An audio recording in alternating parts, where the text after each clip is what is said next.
এমন লাল বেগুন আমি আমার বাপের জন্মেই দেখিনি। এই যে কন্যা, আমাকে তুমি কেটে ফেলো না। তুমি যদি আমাকে কেটে ফেলো তাহলে তো আমার সব জাদু শক্তি চলে যাবে।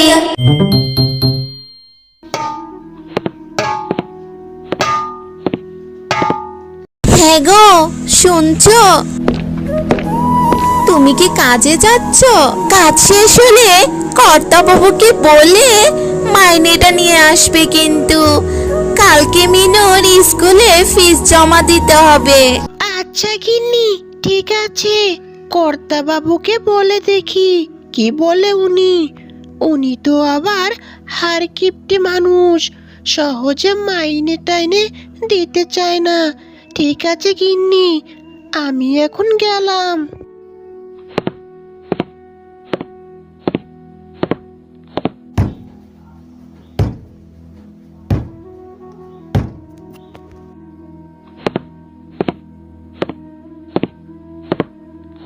হ্যাঁ গো কর্তা বাবু, মানে বলছিলাম কি, আজকে যদি আমার মাইনেটা দিয়ে দেন তাহলে আমার খুব উপকার হবে কর্তা বাবু।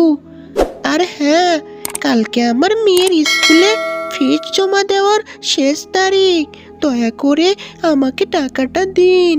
আচ্ছা আচ্ছা, হয়েছে হয়েছে, এত অভিনয় করতে হবে না। দিচ্ছি দিচ্ছি মাইনেটা। এই নি তোর 3,000 টাকা। এই 3,000 টাকা নিয়ে এখান থেকে চলে যাবি, কিন্তু মনে যেন থাকে। কি বলছো?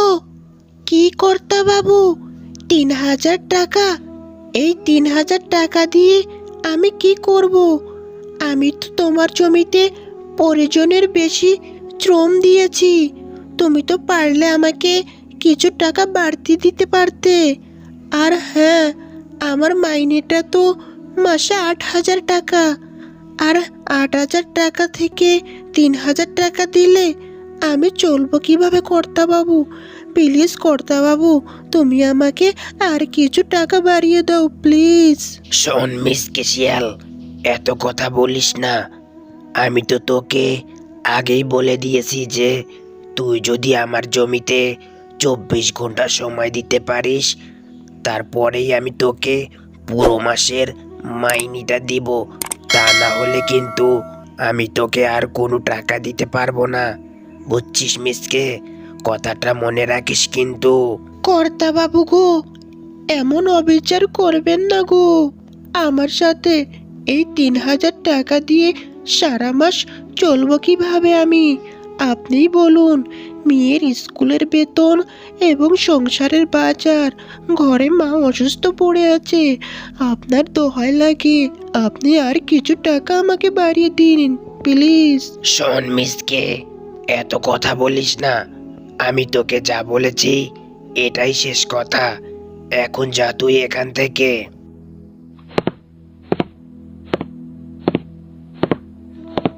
কি গো, মাইনেটা এনেছো? হ্যাঁ গিন্নি, এই নাও 3,000 টাকা। কর্তা বাবু শুধু 3,000 টাকাই দিয়েছেন আমাকে। আর উনি বলেছে আমি যদি ওদের ওখানে 24 ঘন্টা কাজ করি তারপরেই আমাকে পুরো মাসের মাইনেটা দিবে। কেন যে আমার সাথে এত অবিচার করলো বুঝলাম না। কোনো বিশ্রাম টিশ্রাম ছাড়া কি এভাবে 24টা ঘন্টা কাজ করা সম্ভব? উনি কেমন নির্দয় পশু! ওনার মধ্যে কি কোনো মায়া দয়া জিনিস বলতে কিছু নেই? কি করব দেখি গিন্নি, ওনারা হচ্ছেন জমিদার মানুষ, আমরা হচ্ছি ওদের চাকর। তাই আমাদেরকে যেমন ইচ্ছে তেমন ব্যবহার করবেন ওরা। আমার যদি সামর্থ্য থাকতো তাইলে আমি ওনার এই 3,000 টাকাটা মুখের উপর ছুঁড়ে মেরে আসতাম, কিন্তু কি করব, পুরা কপাল আমার। ওগো, তুমি মন খারাপ করো না। আল্লাহর উপর ভরসা রেখে মনে ধৈর্য ধারণ করো। ধৈর্যের ফল সবসময় মিষ্টি হয়। আচ্ছা, তুমি মেয়েটার দিকে একটু খেয়াল রেখো। আমি বাজার থেকে কিছু সবজি কিনে নিয়ে আসি। আর মেয়েটা তো দুধ খেতে চেয়েছিল, ওর জন্য একটু দুধ নিয়ে আসি।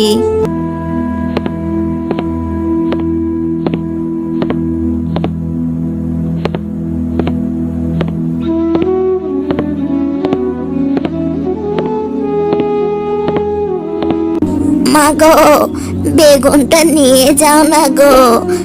আমার ঘরে আমার জামাইটার খুব অসুখ, বেগুনটা বিক্রি না হলে যে ওর জন্য ওষুধ কিনে নিয়ে যেতে পারবো না। বুড়িমা গো, আমি তো সবজি বাজার করে ফেলেছি, আর আমার তো এখন বেগুন কেনার মতন অত টাকা নেই। আর এগুলো কেমন বেগুন? এরকম লাল বেগুন তো আমি আমার বাপের জন্মেও দেখিনি। মা গো, তুমি আমার উপর ভরসা করে বেগুনটা নিয়ে যাও। বেগুনটা কিন্তু খেতে বেশ দারুণ। আর আমি তোমাকে এই সবগুলো বেগুনই দিয়ে দিচ্ছি। তুমি শুধু আমাকে 30 টাকাই দিও। 30 টাকা হলেই আমি আমার জামাইয়ের জন্য ওষুধ নিয়ে যেতে পারবো। এখন কি করি আমি? এই বুড়িমাটা তো অনেক অসহায়। এদিকে তো আমার হাতে শুধু 30 টাকাই আছে, আর ওটা তো দুধ কেনার জন্য রেখেছি। থাক, মেয়েটাকে অন্তত বলিয়ে ভালিয়ে বোঝানো যাবে। কিন্তু আমি যদি বেগুনটা না কিনি, বুড়িমাটা তো ওষুধ কিনে নিয়ে যেতে পারবে না। থাক, বেগুনটা আমি কিনে নিয়ে যাই। আচ্ছা বুড়িমা, তুমি আমাকে বেগুনগুলো সব দিয়ে দাও।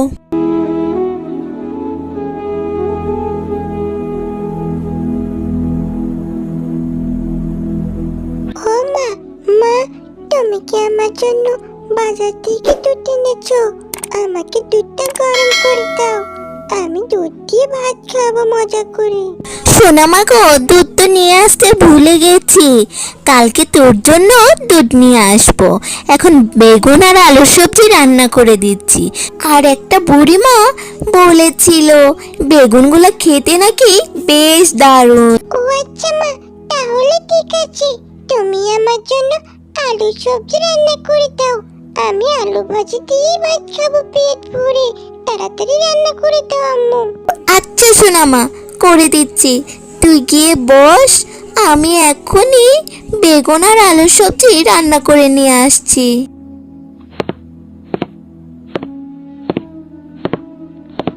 এমন লাল বেগুন আমি আমার বাপের জন্মে দেখিনি। এই যে কন্যা, আমাকে তুমি কেটে ফেলো না। তুমি যদি আমাকে কেটে ফেলো, তাহলে তো আমার সব জাদু শক্তি চলে যাবে। বাবা গো, এই কি বেগুন তো কথা বলছে? এই কেমন বেগুন গো? নিশ্চয় বুড়িমাটা রাক্ষসী ছিল, আর আমাকে মানুষের বেশ ধরে এমন রাক্ষসী বেগুন ধরিয়ে দিয়েছে। না গো কন্যা, তুমি ভুল ভাবছো। উনি হলেন আমাদের পরিদেশের পরিরানী, আর আমাকে উনি তোমাদের সাহায্য করার জন্যই পাঠিয়েছেন। এই পৃথিবীতে যারা অনেক ভালো মানুষ, সৎ পথে চলেন, ওরা যদি কষ্টে থাকেন, তাহলে উনি গিয়ে ওদের সাহায্য করেন।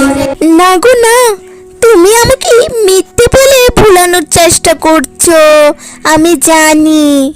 আর অমনি সন্ধ্যা হতে না হতে তুমি আমাদের সবাইকে খপ খপ করে গিলে ফেলবে। আচ্ছা কন্যা, আমি কি এমন করলে তুমি আমার কথা বিশ্বাস করবে বলো তো? আচ্ছা, আমি তো এখন কিছু রান্না করিনি। তুমি এখানে অনেক মজার মজার খাবার দিয়ে ভরিয়ে দাও তো দেখি।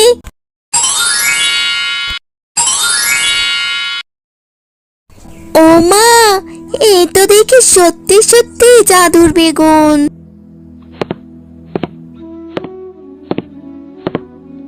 হ্যাঁ গো গিন্নি, রান্না কত দূর? খিদেই তো আমার পেটটা চোচো করছে।